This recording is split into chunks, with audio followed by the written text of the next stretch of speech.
সবাইকে স্বাগত জানাচ্ছি সময়ের ফেসবুক লাইভে। সঙ্গে আছে আমি ওয়ালিউল সাকিব। আজকে আমরা কথা বলবো মালয়েশিয়া যেতে ইচ্ছুকদের আন্দোলন প্রসঙ্গে। আমরা দেখেছি যে সকালে কারওয়ান বাজার সড়ক অবরোধ করে যান চলাচল ব্যাহত করে কিন্তু যারা মালয়েশিয়া যেতে ইচ্ছুক কিন্তু তারা নানা জটিলতার কারণে যেতে পারছেন না, তারা সেখানে আন্দোলন করছিলেন, বিক্ষোভ করছিলেন এবং আমরা দেখেছি যে প্রায় 1 ঘন্টার মতো তারা কিন্তু সড়ক অবরোধ করে রেখেছিলেন, যে কারণে সেই সময় আমরা দেখেছি যে রোববার একেবারেই কর্মদিবস এবং পাশাপাশি যে গাড়ির চাপগুলো থাকে সেটি সব মিলে কিন্তু তাদের যে সড়ক অবরোধের কারণে যান চলাচল ব্যাহত তো হচ্ছিল বটে এবং দীর্ঘ যানজটের তৈরি হয়েছিল। সেই দুর্ভোগের প্রসঙ্গে আমরা যাব না, আমরা কথা বলবো তাদের আন্দোলনটা বিষয়ে, যে তারা আসলে কেন আন্দোলন করেছিলেন এবং তাদের যে মূল দাবিগুলো ছিল এর মধ্যে তারা 5টি দাবি নিয়ে কথা বলেছিলেন আমাদের সঙ্গে। এছাড়া কিন্তু মূল দাবি যদি একেবারে একটি দাবিতে নিয়ে এসে আমি বলি, তাদের সবার একটাই কথা ছিল যেন তাদেরকে মালয়েশিয়া যাওয়ার ব্যবস্থা করে দেওয়া হয় এবং তারা অনেকেই কিন্তু বলছিলেন যে ভিসা সহ সংশ্লিষ্ট যে কাগজপত্রগুলো রয়েছে সেগুলো সব কিছুই অনেকেরই, তাদের বেশিরভাগেরই ঠিকঠাক আছে, তারপরও তারা যেতে পারছেন না।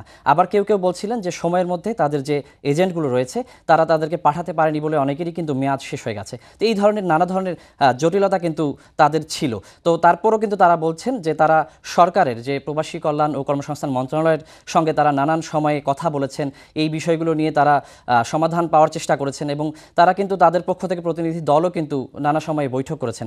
কিন্তু তারা বলছেন যে প্রতিবারই তারা সরকারের পক্ষ থেকে আশ্বাসই পেয়েছেন, কিন্তু এখন পর্যন্ত কোনো ধরনের সমাধান তারা পাচ্ছেন না। তো এই বিষয়ের আরও বিশ্লেষণ আমি করব। তো তার আগে আমি একটু দেখে আসতে চাই যে আজকে এই বিষয়টি নিয়ে আমি একটি প্রতিবেদন তৈরি করেছি, সেই প্রতিবেদনটি আমরা এখন একটু দেখব।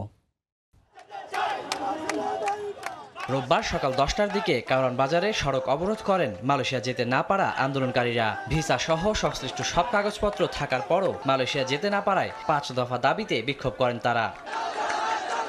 আন্দোলনকারীরা জানান 2-3 বছর ধরে অপেক্ষায় থাকলেও মালয়েশিয়া যাওয়ার সুযোগ হয়নি তাদের। সর্বশেষ অন্তর্বর্তী সরকারের আশ্বাসের পরও হচ্ছে না সমাধান। ডিসেম্বরের মধ্যে আমাদের মালয়েশিয়া পাঠাবে, কিন্তু আমরা তার কোনো অগ্রগতি দেখতে পাচ্ছি না। আমাদের অপরাধটা কি?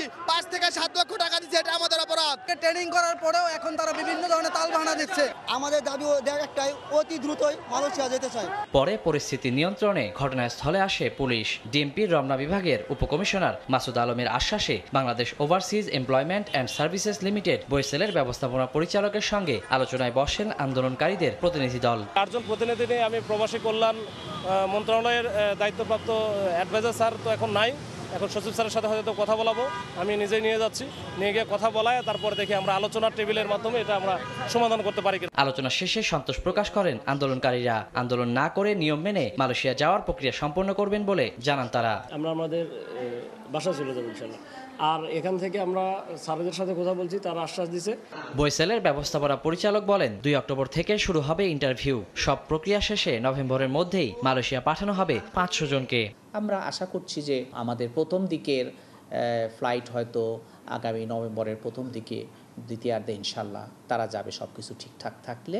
এখন আমরা প্রস্তুতির পর্বে এবং প্রায় সমাপনী হয়ে যাবে ইনশাল্লাহ প্রথম দিক নভেম্বরের দিকে আশা করছি। বইসেল ছাড়া অন্য কোনো মাধ্যমে টাকা লেনদেন না করার আহ্বানও জানান তিনি। এর বাইরে তাদের কোনো খরচ করার সুযোগ নাই। ওয়ালিউল সাকিব, সময় সংবাদ, ঢাকা।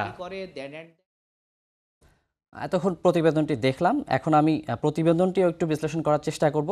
পাশাপাশি এই যে মালয়েশিয়া যেতে ইচ্ছুক যারা যেতে পারছেন না, তাদের যে দাবি দেওয়া এবং তাদের যে আন্দোলনের প্রেক্ষাপট সেটি নিয়েও একটু বিশ্লেষণ করার চেষ্টা করব।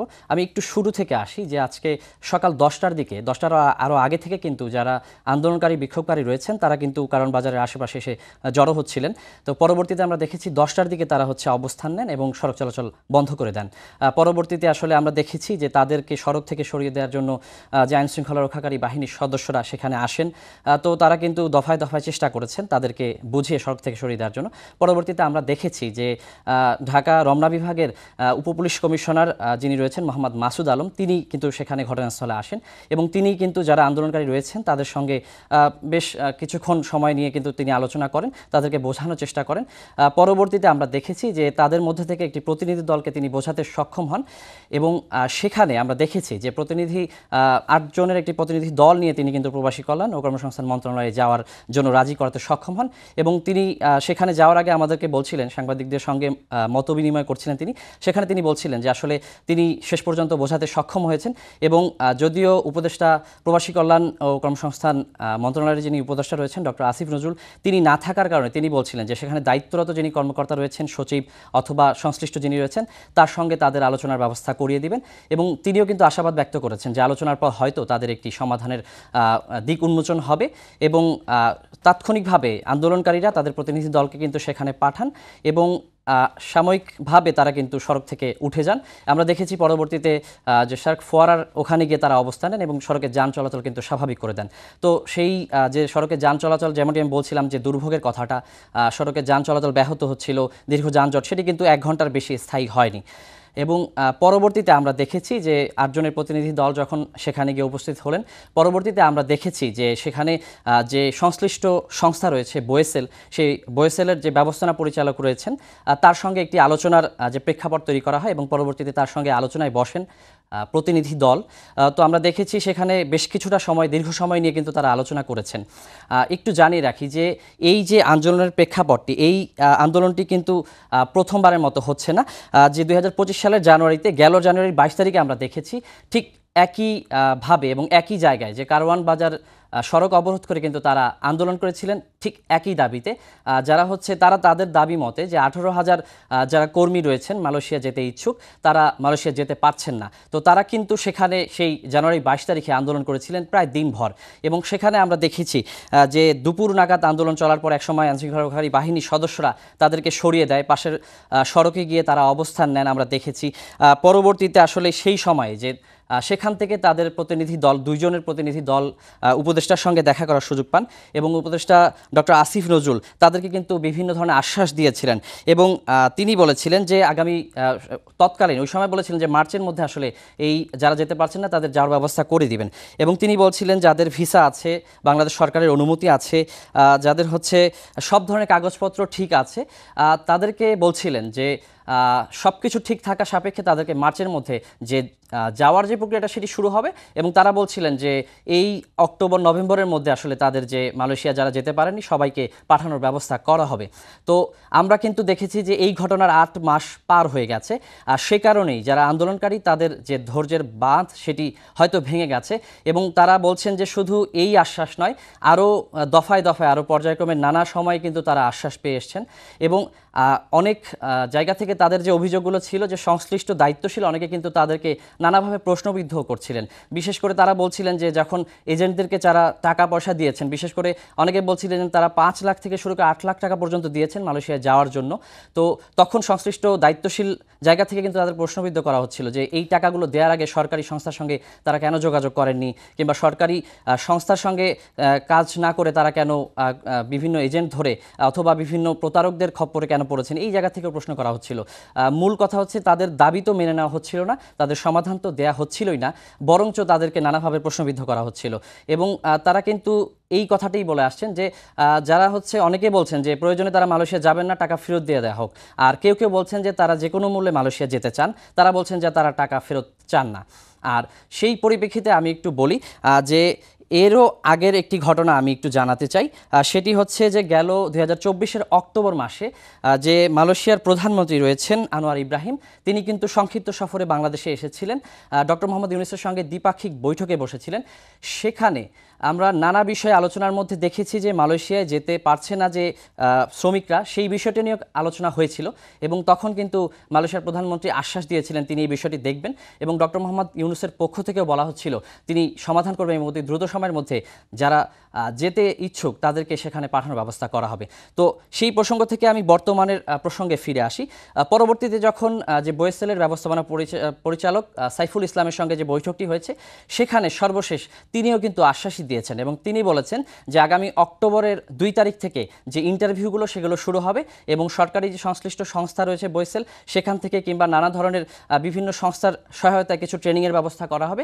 তারপরে নভেম্বরের দ্বিতীয়ার্ধের মধ্যে তারা বলছেন যে 500 জনকে মালয়েশিয়া পাঠানোর ব্যবস্থা করবেন এবং তারা বলেছেন যে মালয়েশিয়ান যে হাই কমিশন রয়েছে সেখান থেকে কিন্তু 500 জনকে পাঠানোর একটি যে ব্যবস্থা চাওয়া হয়েছে তাদের কাছে, 500 জনকে যেন পাঠানো হয়। আর একটু বলে রাখি যে তারও আগের প্রেক্ষাপট গত 24 মে মাসের 31 তারিখে কিন্তু মালয়েশিয়ার যে কর্মী নেয়ার যে প্রক্রিয়াটি সেটি তারা বিভিন্ন দেশে বন্ধ করে দিয়েছিলেন এবং এরই প্রেক্ষাপটে কিন্তু এই জটিলতাটি তৈরি হয়েছিল এবং মে থেকে এখন কিন্তু 1 বছরের বেশি সময় পার হয়ে গেছে। তো তাদের দাবি অনুযায়ী কিন্তু 18,000 কর্মী, যদিও বয়েসেলের যে ব্যবস্থাপনা পরিচালক তিনি বলছেন যে এই সংখ্যাটি প্রায় 8,000-এর কাছাকাছি হবে, 18,000 নয়। তো তিনি বলছেন যে 8,000-এর যে সংখ্যা রয়েছে সবাইকে তারা কিন্তু প্রক্রিয়াক্রমে পাঠানোর ব্যবস্থা করবেন এবং তিনি শেষ পর্যন্ত যে দাবিটি জানিয়েছেন যেন কোনো ধরনের বয়েসেল ছাড়া কোনো সংস্থার সঙ্গে কোনো ধরনের আর্থিক লেনদেন যেন কেউ না করেন।